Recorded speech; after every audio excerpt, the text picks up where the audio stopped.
Hey, and welcome to Experience Church Online. We're so glad that you checked us out, and we truly hope today's message impacts you deeply. Whether you've stumbled across our page for the first time or you come here often, we want you to know that no matter what you've been through in your past or what you might be going through right now, that you are loved and valued, and that God truly wants to have a relationship with you. If this is your very first time checking us out, one thing we say often here is that friends make life better. We know that you're not meant to do life alone, and we all go through different seasons. And so we want to have people around you that will pray with you, encourage you, and move you forward in your relationship with God. If you send us a text saying hello to the number 587-414-7600, you'll receive a link that will help you get connected with us here at EC today, right now. We want that to be a reality for you. I want to encourage you to lean in, take notes, dig deep into what God wants to speak to you directly today. All right, let's jump into today's message. Hey, this is Vision Sunday. This is a big deal. Last week was our birthday weekend, and so we celebrated all that God had done, but today's different. Today we're looking ahead to what will be. It's a unique opportunity. Today, for everybody, good on you. You chose to come to church today. You are in the building for the first Sunday of year 10. That's a big deal, or of the next 10, I should say. You're here for the kickstart of the next 10. And so we're looking ahead. We're confident that the great things we've celebrated are simply the floor for where we're headed, that the best days for our church, our community, us as individuals and families are in front of us, that someday we're gonna look back on these moments and say, like, man, I was there in the warehouse. I'm so OG. I was there at the start of the next 10. And so I want to kick us off today in Genesis chapter 15:5. This has been like our flagship verse through this series. It says, and he, that's God, brought him, that's a guy named Abram, outside and said, look towards the heavens and number the stars if you're able to number them, or count the stars. Look up at the sky and count the stars if indeed you can count them. Then he said to him, so shall your offspring be. So that's God speaking to a guy named Abraham, who would one day be known as the father of faith, but is currently in his 80s and has yet to even have one kid.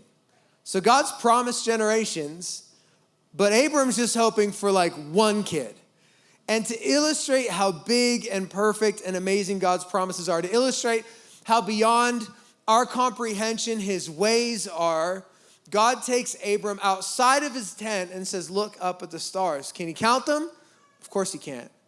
And God's proving a point. Abram, this is how massive my plans are for you. You can't even quantify them. He uses the star as a picture of the descendants, the family, the impact, the miracles that are to come in Abram's life. And so on Vision Sunday 2022, God is asking us also to come out of a tent of our own expectations and ideas of what might be possible and experience with big faith a God who says, I can do anything in and through you. The promises of God are always tied to people. So as we come to the Lord with great faith, we don't come just on our own behalf, do we? We come knowing that God does miracles to help lead people into a relationship with his son. And so in a really self-serving, self-indulgent culture, we have this responsibility to think beyond ourselves and live in such a way today that we're actually building a legacy for the future. Real vision isn't about what's happening now, it's about what's happening next. And so we're not just dreaming anymore. Like, we're a 10-year-old church now. We can't just dream about what's gonna happen next week or next month or even this year. We gotta start dreaming in terms of generations. We gotta start thinking, hey, what am I doing now that my kids are gonna inherit? And what are we doing now that we're gonna leave for our grandkids? We gotta get beyond ourselves and dream big. And so Vision Sunday for us is part of our annual rhythm. We take a break from the normal, kind of sermon, and we'll get to that. We're going to talk from the Bible for a few minutes today, but we really like to take this opportunity to lay out a clear picture of these are the things God is asking us to be passionate about in this season. It sets us up for legacy. This is the beginning of our legacy season. Again, something that happens every year as a church, where we don't only dream beyond ourselves, but we give beyond ourselves. We give sacrificially. We sow into legacy. Legacy is really understanding that you can live in such a way today that it's going to matter long after you're gone tomorrow. And so we do that by investing our time and our talent and our resources in the only thing that lasts forever, which is people. People are an eternal investment. And so, at the end of the summer, and it, it is great and wonderful that we've got this extended summer. I just feel like it's weird to have fall decorations and sunscreen out at the same time. I'm not okay with that, but I'm working on it. The end of the summer is like meteor shower season. And so people who could normally care less about what's going on in the sky because we see a social media post or read about meteor showers coming, you get outside and people are out with their blankets and they're watching the stars and the meteor showers are happening. And it's like, everyone's enamored by shooting stars. What's the big deal? They're not even really stars. They're an accident, actually. They're not shooting stars. They last for just a moment. They're in and out in the blink of an eye. It's just a piece of stray rock or dust that happens to hit the Earth's atmosphere, moving so fast that it heats up and glows on its short-lived journey. That's it. That's all a shooting star is. It's not a real star. Real stars have their own light. Real stars last. Real stars are there today, and you'll see them again tomorrow night. Real stars. And so as we think about legacy, we don't want to be shooting stars. We don't want to be here today, gone tomorrow. We don't want to invest in things that are just a flash in the pan or just around for a moment. We want to be a part of something that lasts. Legacy is about lasting impact. And for us, the stars have been symbolic about the miracles that we're believing for, the things that have yet to happen, the things that maybe we're holding in our heart that we're praying about and believing God for, the legacy we're leaving. And so I'm gonna talk about Abram today. We're gonna get into a little bit of his story as we continue to track along. But for the next few minutes, this is gonna be, if it's your very first time, this is a great Sunday to be here because you're gonna know what we're about. But also just know that this isn't typical. So it's gonna feel a little bit like a keynote, like we're rolling out a new Apple product. It's gonna feel like a keynote presentation for just a few minutes. And I just wanna let you in on where we're believing we can have the most eternal impact, over the next year, but also over the next 10 years and beyond. So at EC, we organize ourselves around 4 what we call legacy lanes. It's our world, our nation, our city, and our church. On Legacy Sunday, on November 20th, the sacrificial year-end offering that we bring, everything that comes in that offering will be given to organizations and initiatives outside of our regular operations at EC. It's about going beyond. It's about believing for bigger things. And so as we begin the next 10, here are a few things that we're believing God is going to bring a great eternal ROI, return on investment. So we've got our world. So we're engaged globally. We've always felt that the church is not supposed to just be local, but it's supposed to be global. And we've specifically felt called to what is known as the 1040 window. The 1040 window includes nations that make up 2/3 of the world's population, 95% of which have not heard about Jesus, 87% of which live in such poverty that it equates to less than $1 a day. So recently, in that window, we partnered with a full-time missionary that we are sponsoring, living in Southeast Asia for the purpose of raising up leaders and planting churches. And this is amazing. We're sending that worker to join in with a movement that, as of this summer, has launched 500 churches in the region. But only 60 to 65% of them, 60 to 65% of them are meeting in homes, both because of lack of facilities and provisions, and some for their own safety. And what we thought this summer when we kicked off this initiative was going to be, we were going to be able to bring reports of, hey, we're already developing leaders, and these are the amazing things that are happening. A natural disaster hit. And of course, our team on the ground has been engaged in humanitarian work and relief efforts. And what's amazing about God, as he so often does, a natural disaster did not actually slow down what we were hoping to accomplish in Southeast Asia. It's expedited the process because now displaced people are looking for hope, and you've got Christians are saying, hey, we'll offer hope to you, and people are getting saved, and leaders are stepping up. And so there's a great opportunity in Southeast Asia that we're going to continue to sow into. This is a big deal for us, our first full-time person on the ground in the 1040 window. We're really involved in India through an organization called Lighthouse Voyage, run by somebody right here in our congregation. We've been blessed to help them establish homes, in particular, a home, fully functioning home for women who are exiting exploitation, getting them back rehabilitated, restoring dignity, back integrated into society in a healthy and meaningful way. And this year, what has been limited to the southern part of India is expanding to the northern part. And so we're going to invest heavily in 2022 and 2023 in the building of a center in northern India to get more women out of exploitation, get them on their feet, tell them about the love of Jesus. So, I mean, these are exciting things. Zimbabwe. We got friends in Zimbabwe, Pastor Dudu Zile and Blessing, who started a church a few years ago. When we heard about them at first and when we got introduced, they said, people are coming and we have the only house in the area that has a functioning toilet. And so people are coming to use our toilet and we're just telling them about Jesus and they're getting saved. So what a great opportunity. So we thought, well, maybe we could take some of the attention off your house. And we built Legacy a year and a half ago, built them a church with plumbing, and now people are gathering in that church, and now they've launched a school, and so they're branching out. They're actually planting more churches in neighboring towns and villages, and so this year, we're gonna continue to partner with them, and we're gonna build another building with plumbing, launch another permanent church just outside of Sally Mugabe in Zimbabwe. So that's I'm giving you like a flyover, but we're going to have more information about all this stuff available online this week. So that's some of our global reach, but also people are reaching globally because we've been able to send teams again into other nations. And so we got that back on track in 2022. There's more coming in 2023. Trips to El Salvador, India, and I'm thinking, we haven't planned it yet, but I think we should go to Africa too. And so somebody's excited about Africa. Let's go to Zimbabwe. It's going to be fun. You can find out more information about those trips. That's a real practical way that you can get involved in the vision of the house and say, I'm going to go, I'm going to serve, I'm going to get exposed to what God is doing around the world. So that's our world. Then we have our country. Our primary focus as a church in the country is in the area of church planting.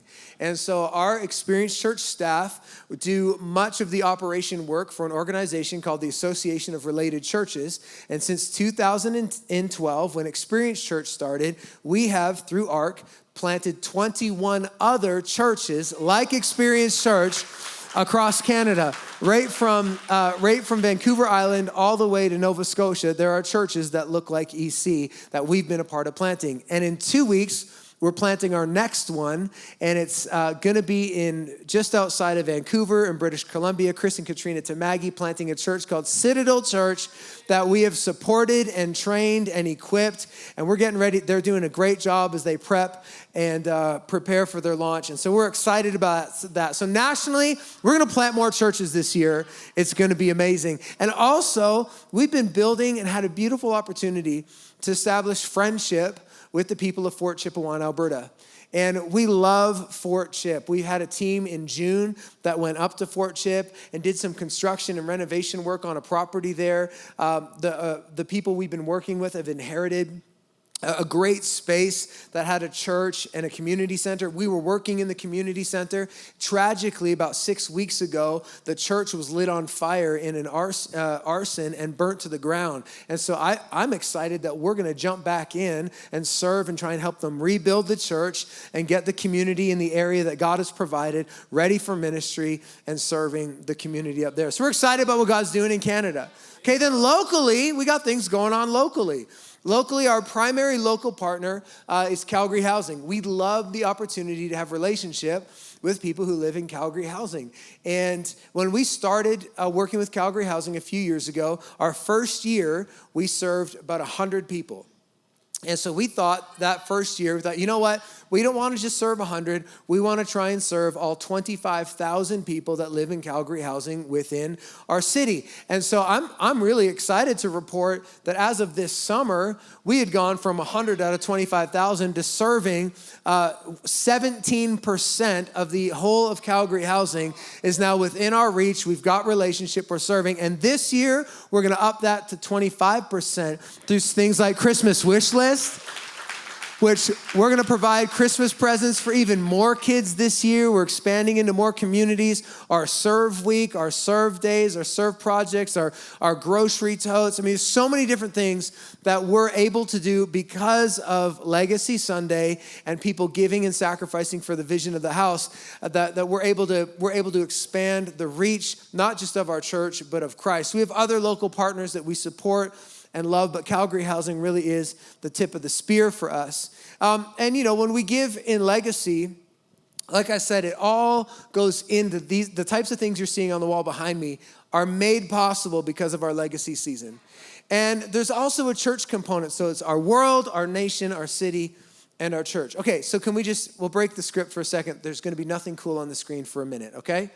Can I just dream out loud for just like 2 minutes? Can I do that? Because see, like when I look up at the stars, there's a couple things that happen. One, I don't know what I'm looking at, okay? I get that it's stars, but I couldn't tell you all the names. I don't know where Orion's belt is, and I don't care. Like I just don't know. There are two things that I can always find. I can tell you where the moon is most of the time, and I can tell you where the Big Dipper is, okay? So those are my go-tos. If I can see the moon and the Big Dipper, I'm okay. But everything else that I look at, I mean, there's like billions of stars up there. I don't know each one. And I think dreaming and having faith and believing God for great things is kind of like that sometimes. Where it's like, I've got these dreams in my heart. We've got dreams in our heart for what God could do. And I can't define how each thing is going to happen, but I still think it's fun to talk about the dream. It's still fun to stargaze just a little bit. And so to dream together, just a few things I'm dreaming about, and maybe you can pray into these with me. And I'm gonna give you like some practical things that we can do like starting today, but let's just dream for a minute. And maybe I'm gonna share something that's gonna grab your heart. You'd be like, oh, that's my thing, I'm excited. Then let's talk, let's make it happen. I'm dreaming about 14,000 people. We feel responsible to carry our weight as a church in this city. And I've been doing a lot of research and I've read some studies and have found that the studies say it takes about 10% of a population to be living out their faith on fire, full of the Holy Spirit, to actually shift the culture in a region. And the church is not supposed to be an isolated culture that's kept and protected in a building like this. We're supposed to be a culture-changing agent that is having influence in education and politics and entertainment. And we're supposed to be out there making a difference. And so if Calgary is going to have its culture turned on its head for Christ, it's going to take 140,000 believers actively living out their faith full of the Holy Spirit. Well, we're not there yet. And God is asking Experience Church in the next decade to say, we'll be responsible for 1%. Like we'll be responsible for 14,000 people actively living out their faith. Now, why is that that a big dream? Because we can't fit 14,000 people in this building. Well, I mean, we could try, but it'd be like, we'd have to do like 57 20-minute services. You know what I mean? And I don't even know if that would fit in a day. Like there'd be a lot of work to do to get people in and out. And so just dream with me. Dream with me. It's really going to mean that the people in this room a decade from now are not just in this room, but you're leaders in a church of 14,000. So just dream with me about what could happen if we said yes to God and let him use us to do something incredible in our city. I'm dreaming about education. When I was a kid, I dreamt about not going to school. Now I'm dreaming about education. And we've been so blessed as a family for our kids to have some great teachers. And we're blessed as a church to have many people that work in education and serve in our school system and are involved in raising kids and Christians who are standing tall in an environment that is increasingly not tolerant of Christian perspective, but you're doing God's work in a hostile environment. And we're thankful for that. Now go ahead, give it up for the teachers and the administrators, the teachers, the principals, all the staff. Now, here's what's been different about sending kids to school now than sending kids to school when I was a kid, or even like when my kids started going to school, is that now the family unit is not respected in culture. And that's a significant change. When I went to school and I brought the values of my family into the school system with me, and those values were respected, and I was taught math and reading and science and stuff like that. Now you go to school and the values of a family are not only are they not respected, but they are intentionally being deconstructed in the school system and replaced with the values of our culture, and it's creating confusion and identity issues. And we've got a responsibility for the church, I believe, to step back into the realm of education and allow for godly values to be present in school. And what happened was churches started schools. And then there came this point where at a time in history when culture was predominantly Christian, the authority of schools, the churches let that go and gave it to the state. But then the problem is once the state is no longer Christian, now they have authorities of the school, but we're not getting Christian values because culture has abandoned Christianity. That's where we're at today. So we have a job to do. Listen, I'm just dreaming.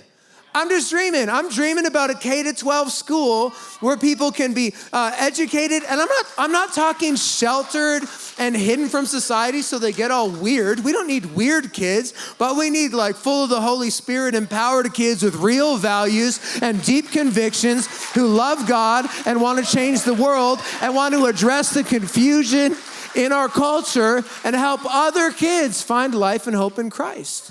And a lot of people just don't have an option. So let's give them an option. I think we need to take adult education seriously. We need as adults to be theologically deeply grounded because there is an ideological war happening, and it's naive to think that we could just by reading the verse of the day go out there and do battle against the powers of darkness. We can't do that. We got to know the Bible. We got to be grounded in our faith. We got to know what the Word of God says to come against everything that would counteract God's purposes and God's plans. Because I'm telling you, for every question, there's an answer, but we don't know them because we're not deep in the Word. And so this year, we're going to be launching theological training for adults in our church so that we can come in and get grounded and rooted in our faith and take a stand when the days get crazy. I'm just dreaming about education. You know what? Some of that dream, man, I saw a building for sale, a school for sale in the heart of the city for $5.4 million. I was like, God, that would be really cool. Imagine what we could do with that school in the heart of the city. And God said, you don't have $5.4 million. I said, I know I don't, God, but you do. And there might be somebody in the church who's got $5.4 million in their pocket and they're thinking about it and they're like, okay, I want to invest in education. I want my kids and my grandkids and my grandkids to have the opportunity to learn in that kind of environment. And so God said, well, maybe you should just stargaze with the whole church. Just dream out loud in front of them and see what happens. I'm dreaming about land. God said to Abram, I want you to go to a land I will show you. And he went and God showed him land. And you know what? I didn't imagine that after a decade, we would own property like what we own. This is a blessing. And so while we need to be content and thankful for where we are, we can't stop contending for the more that God has called us to. And in our city, there is a need. There's a lot of great churches, but listen, there's still a 1.357, whatever the estimates are, million people who don't know Jesus. And if they all showed up to church today, we wouldn't have room for them. So we're believing for land that we could build a school on, land that we could increase our facilities on, land where we could train and raise up leaders, land where we could have space for the community to come, like community center type space, so that it's not empty from Sunday to Sunday. What a waste of God's resources. But that it's full of people living out their faith, coming into community, finding hope, life, and grace in Jesus Christ. I'm praying for land. And when I say I'm praying and believing and dreaming about land, I don't mean that I'm just like, I lay in bed at night and think, oh, that'd be great. I mean, like, I'm looking at listings every single day, and we're going to check out properties. One of our team, we're down checking a property south of the city, like yesterday, that's like $1.4 million for 7 acres. And I'm like, man, this is 3 acres. We could do a lot with 7 acres. We could have some fun. We've been looking at pieces of property that are like 53 acres. I'm like, we could have our own commune. How great would that be? Just kidding. That's weird. I said we're not going to be weird. So I'm just dreaming. I'm just dreaming. And if any of those dreams kind of ignite something in your heart, then let's talk. And so those are like the stars that I can't define, but I also want to give you the Big Dipper. I also want to give you what I'm looking at in our future and saying, man, I know this. These are things we can do right here and right now. Many of you may not know this, but pre-COVID, pre-pandemic, our church in 2018, 2019, we met in the Southwest, the Northwest, and in downtown. And at that time, the average attendance was anywhere, any given Sunday, from about 15 to 1,900 a week coming to church. And when COVID hit, we were able to move into this building, but we lost access to the other 3 locations that we had in the city. And that was a big strategic blow for us, because right from the beginning, right from 2012, our heart was to be 15 minutes from everywhere in Calgary and surrounding areas. And the reason that's been our heart, is because when the city of Calgary has planned and mapped out the city, they've done it with the thought that every person living in the city should have everything they need within 15 minutes. So if you go around the quadrants, there's shopping in every quadrant. There's medical resources in every quadrant. There's education in every quadrant. There's entertainment in every quadrant. You know what they didn't necessarily account for in every quadrant? Church. And so we thought, well, let's just make sure that there's an EC everywhere. There's an EC 15 minutes from everywhere and in the surrounding towns of our city. And so it's not that we haven't wanted to get back into these other quadrants, but it's been difficult to find facilities. In fact, for context, the school that we were renting in the north and the school that we started in the south, at the time that we were meeting in them, cost us about $1,000 a weekend. Then the pandemic hit, and when we inquired about getting back into the school in the Northwest, the price was going to be like $3,600 a weekend. At some point, you just got to ask yourself if that's good stewardship. Is that what we should be doing when you're talking? Now you're talking about spending, $12,000 a month for 3 hours on a Sunday, and that doesn't seem like a very good idea. And so we've been looking. So I say that because I want you to know we have been looking. So 3 things that are imminent, like we can get involved in them right now from a vision legacy perspective, happening like today. Okay, give me a little drum roll. Let's go. Okay, yeah, it feels good. Keep going. It builds some anticipation, doesn't it? Oh, I like that the lights are drum rolling with me. That's great. Okay, so I'm excited to let you know today that we have secured a North Campus. We've got a North Campus building ready to go. We are so excited. It has been 938 days since we had a service in the Northwest. But last week, we secured a building just a minute drive from our previous Northwest campus. We're excited. They're excited to work with us. Now, here's the thing. We got a place.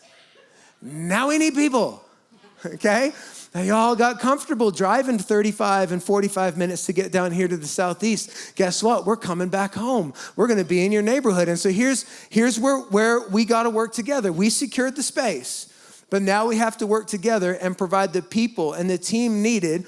I figure we need about 100 people of the 1,500 that currently call EC home. We need about 100 people who are going to say, I'll go north and help launch that location. And so maybe you just want something new. Maybe you just want to grind a little bit. Maybe you have a heart for the north. Maybe you live in the north and it's been difficult to invite your friends to church.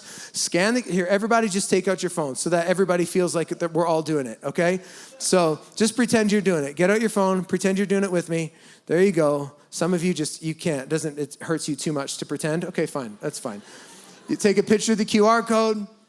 And listen, that's not signing up in blood. That's signing up to say, hey, tell me more. I'm curious. I want to know. I want to be a part of the North Campus. Okay, so that's thing number 1. Thing number 2 that's imminent, happening right now, is that we are launching a renewed community focus in and around the city. Again, with the interest of being 15 minutes from everywhere, we realized that in a large city, we need to have community level influence. And so the way to be a church that serves all of Calgary is not just to expect all of Calgary to drive to our 1, 2, 3, 4, however many locations, but it's to be intentionally living in communities that make up the city and surrounding areas, so that you don't have to leave your community to find connection. You don't have to leave your community through the week to find a friend that goes to church or a family that goes to church or somebody to pray for you, somebody to have a relationship with. And so we're rolling out, and you're going to get to meet them all at the end of the service, a team of new community coordinators who are going to be Northwest, Southwest, Southeast, Airdrie, Chestermere, Langdon, and in the foothills area. There's two big things that we can all get involved in that's going to be happening in our communities to start, okay? The first thing is we're going to have monthly dinner parties. Dinner what? Dinner parties, okay? What's a dinner party? You eat dinner and you party. That's it. It's pretty... Like, we're not going to surprise you with a devotional. We're not going to surprise you with like an offering. It's just like you show up and you eat dinner and you party. It's a chance to meet people who are living in the communities you're living in. And so October 23rd, write it down. There will be a dinner party in your area, October 23rd. Sunday night, October 23rd. What do you have to bring? An appetite. It's going to be fun. Just show up. And so after the service today, you're going to get to go outside, and there's some tents set up, and you get to meet all of our community coordinators. Go find the people that are in your area, introduce yourself, get involved. This is a great way, not just to stay connected with one another, because listen, you know what's not good at church is to come in and leave without talking to anybody.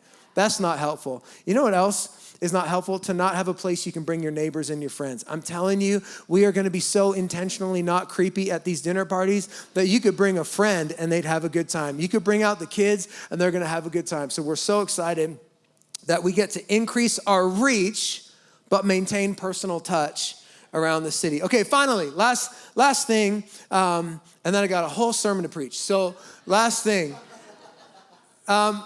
This building is a miracle, right? Come on, this building is a miracle. Maybe you don't know the journey. I'll tell you, this building is a miracle. This building is the result of Legacy Sunday 2018 and Legacy Sunday 2019, when the church came together and gave over $1.5 million so we could put the down payment on this building, buy it, renovate it, have a space through COVID. When everything else was shut down, we could still be a church. We could still have a youth group. We could still have kids ministry. We could still meet for counseling appointment. Man, this is a miracle. It's a miracle. But it's a tiny miracle. And we can't stay. We as much as we want to grow and have new land, and we're going to launch new campuses, this building is bursting. And so we're going to make some changes to this building so that we can accommodate more people, more ministry, more opportunities. So I'll give you a little walkthrough of this building. Okay, you ready? So here we go. Okay, wait, can you roll it back just for a second? Oh, there we go. Okay, pause. So this right here is the existing building. This is new building. Okay, now go ahead. Keep going. I think one of my favorite things about this particular version of the vision is that the Lord has removed all of our neighbors. And so we've got lush farmland and fields and parking. And so God's provision is so wonderful.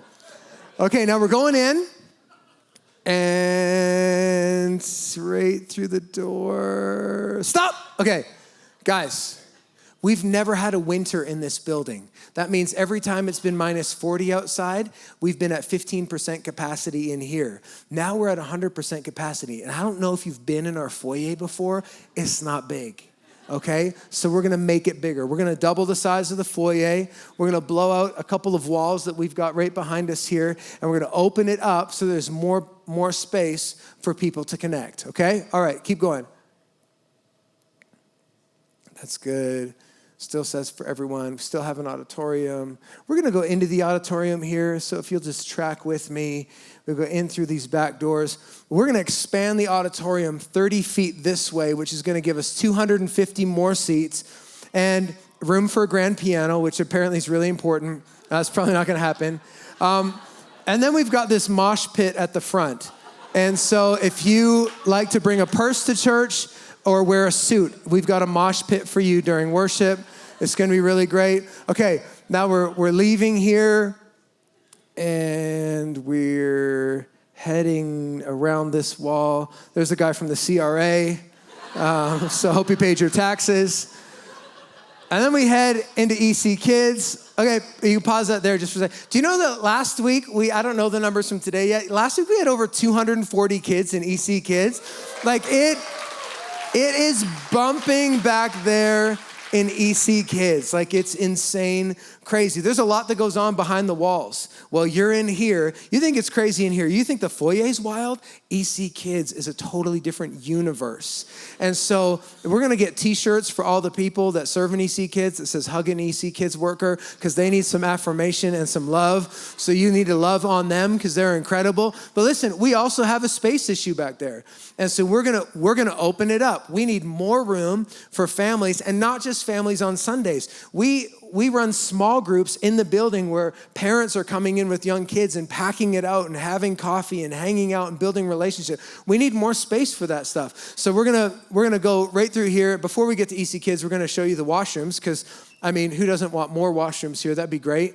We're building, the goal is for a gymnasium, and so these washrooms, as we go in, look up, those won't be blue. They'll probably be black. That's kind of our vibe. We're going to keep those shower curtains, though. Then you can see Calgary weather. We've got a sundress and a parka. So that's really great. And hey, the reason we're putting bathrooms with showers in is because the gymnasium is going to be accessible to the community. And so we want to make sure, again, like I said, it should not be empty all week.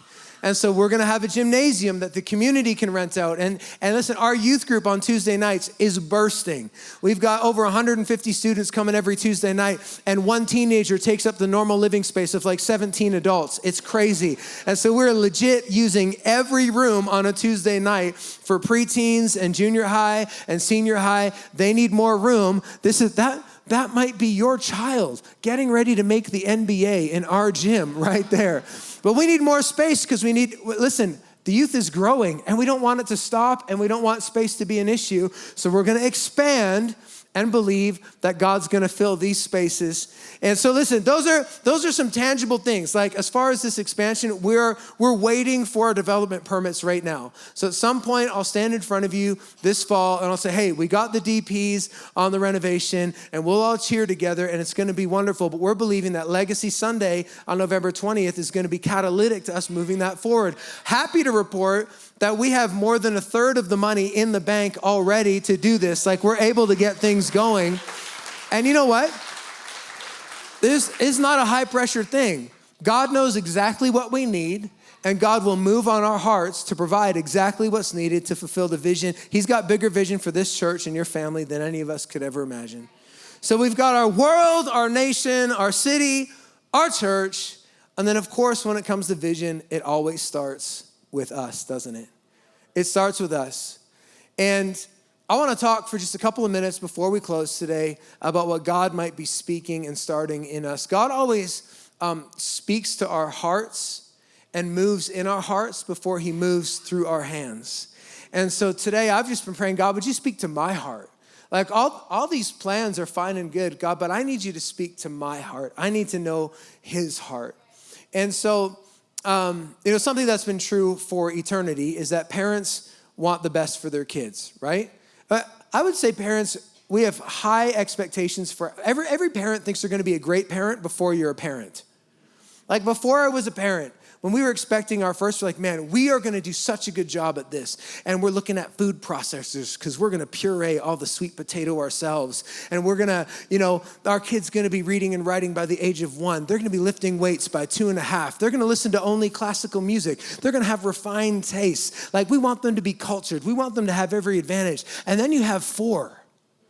And then it all goes out the window. It's like, hey, everybody, watch YouTube, eat fishy crackers. I'm tired. Your mom's tired. Figure it out, right? Like it's the expectations are that we're going to do this amazing job. And then the reality is like, oh my goodness, this is hard work. And so what's happened, if that's you, don't feel bad. We all did it.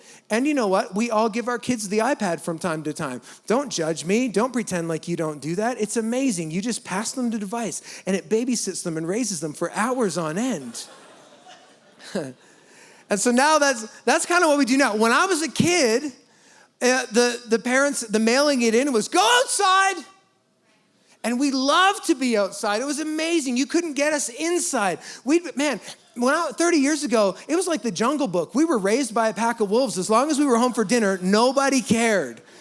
And we'd be out and you'd play street hockey and then you'd play baseball. And then, you're working 3 jobs when you're 7 and your dad has no idea. And if your parents want to track you, it's a search party. Everybody's out driving their cars slowly in the neighborhood looking for the house that your bike is leaned up against. They're like, oh, I think they're there. Do we know that family? Nope, we don't. But it's a different world.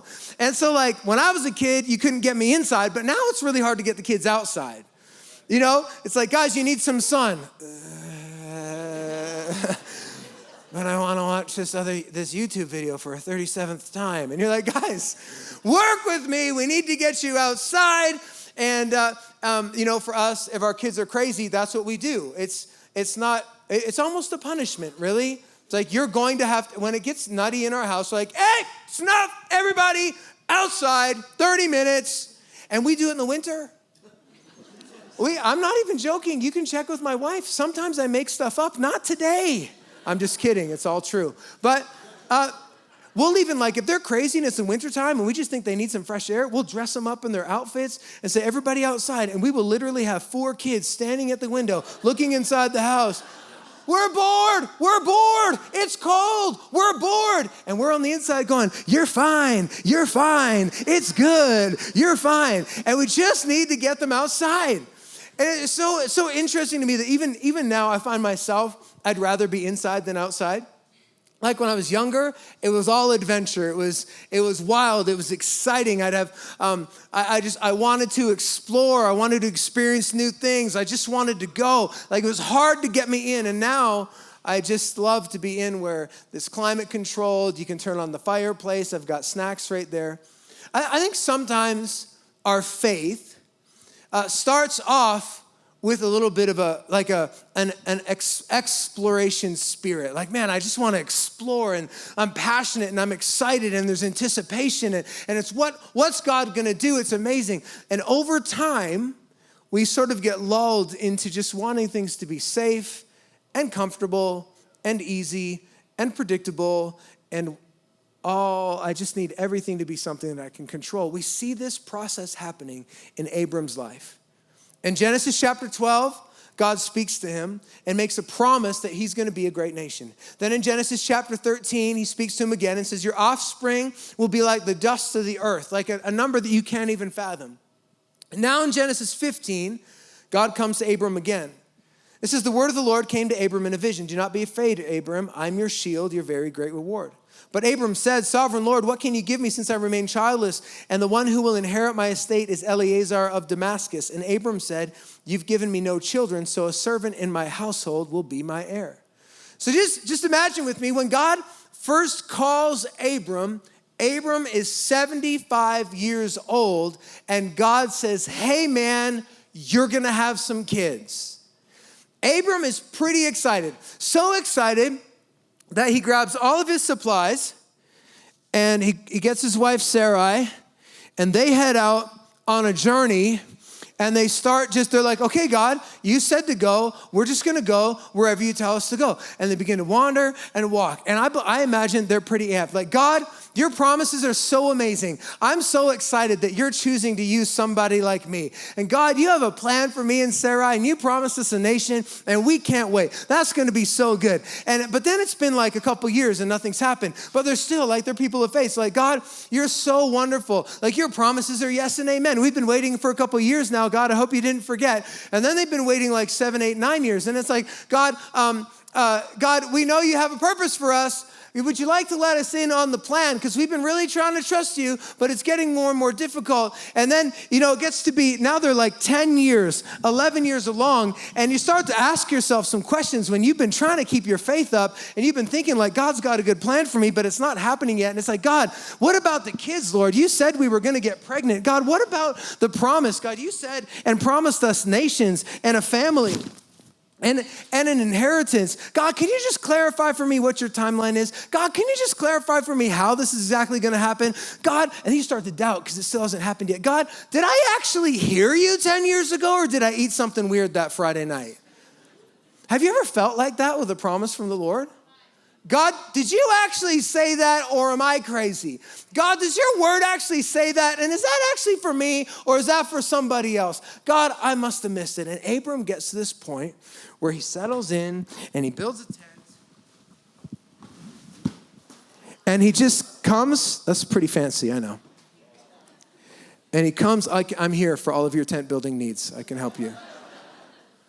And he comes to the conclusion where when God starts to have this conversation with him, he's made the decision now. He's set a tent. He's inside a tent.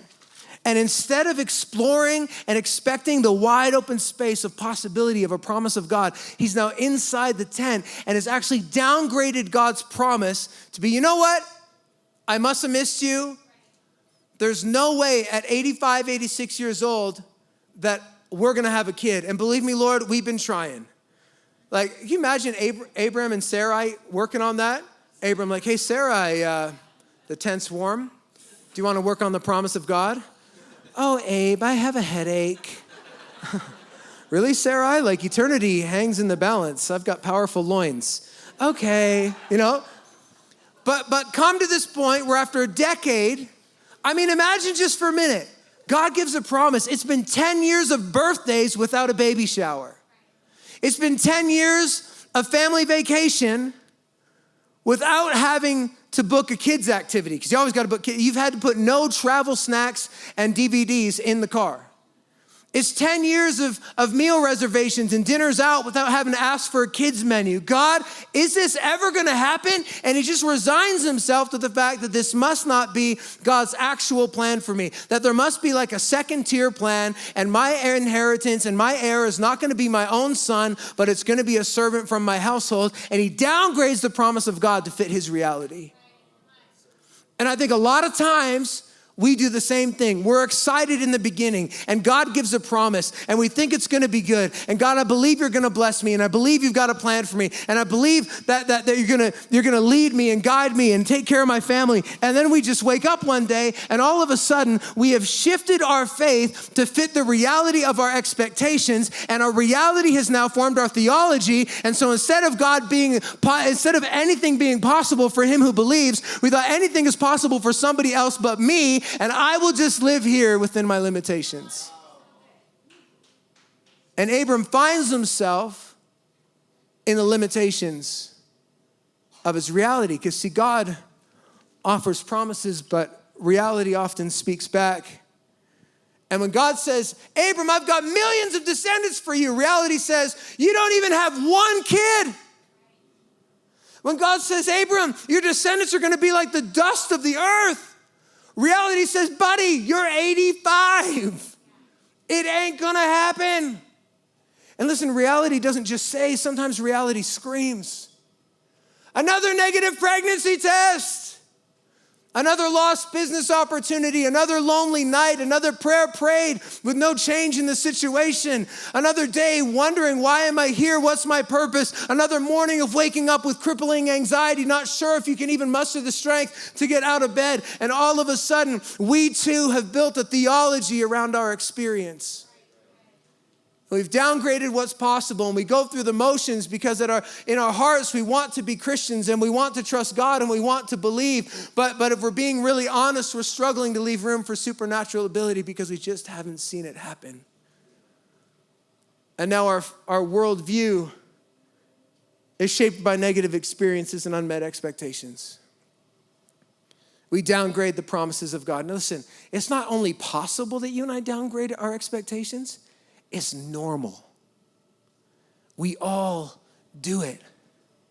We all do it because we start with faith, and faith is what it's in what we can't see and can't define and can't explain. That's what faith is, but then fear sets in. And to help justify why things aren't happening the way we believed in our heart they would, to help justify how could you keep serving a God that let you down, you shift and downgrade the dream as if to save God's reputation. Oh, no, that's not the way God wanted it to be. He doesn't want me healed and delivered and restored and set free. We downgrade.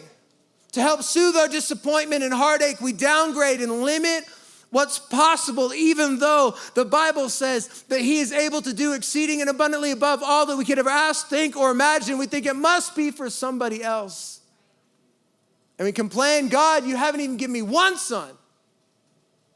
And we compromise, well, maybe I'll just give everything to Eleazar. Eleazar, his name actually means God is my help. That's frustrating, isn't it? When you look around at the people in your life and you be like, God, you're helping them? You're helping them? They're not even good parents. They got like 17 kids. You're helping them? We don't love watching everybody else get helped and blessed when it feels like we're still stuck in our tent, do we? And I love God's response. He's not angry or frustrated or upset. He could have been like, Abram, what is wrong with you? Do you know who I am? Haven't I taken care of you for the last decade? No. He says, Abram, this man will not be your heir, but a son who's your own flesh and blood will be your heir. And he took him outside and said, look up at the sky and count the stars, if indeed you can count them. Then he said, so shall your offspring be. I love it. It says he brought him. So Abram had this tent, which is such a picture of his mindset and his limitations. I don't think that God could have just invited him out. Hey, Abram, I got something I want to show you. Nope, I'm fine. And I think we do that with God sometimes when he's trying to pull on your faith and get you to believe for more. No, I'm fine here, God. I'm fine not believing for anything because it's easier than being hurt and disappointed. No, I'm fine here, God. I got everything I need. I've come to terms with my life. My lot in life is just what it is. And so God says, no. And he actually brings him out, like reaches in. And I wish I could see how it happened. And I can't wait to ask Abram what that was like, to have God actually grab hold of him and bring him outside. Get out here. Brings him out and says, look up. Not look down at the sand again. Not count the blades of grass, not count the grain in the field. He says, look up. And Abram looks up into the vast, mysterious wonder, the immense universe. He surveys the billions of fireballs that stretch from horizon to horizon, each one placed by God, named by God, designed by God. And he's taking in the stars. And God says, Abram, count them. I bet you Abram tried. Fine. 1, 2, 3, 4. I think I counted that one already. 1, 2, 3, 4, 5, 6, 7, 8, 9, 11. Oh my goodness. 1, 2. I wonder how many times he tried before he had to say, well, God, I can't do it. God, this is impossible, God. I can't actually count the stars. Then at some point, it clicked. Oh, wait. This is impossible. I can't count the stars. Oh, right. Yeah, God, it's impossible that we would conceive at 85 and 76 years old. That's impossible. We can't do that. But you can. And he has this moment, this exchange. I love that God got him to look up. Do you know what's important? If we want to get out of our tents, that we have an eternal perspective, that we're thinking generationally, that we're not just thinking about the need in the moment. That's why when we're taught to pray by Christ in the New Testament, he says, pray like this, our Father who art in heaven. He says, look to God who is in heaven. He's eternal. What a great way to start every prayer. God in heaven, God over eternity, God who knows things I can't possibly know and does things I can't possibly understand. God in heaven. Start with an eternal perspective.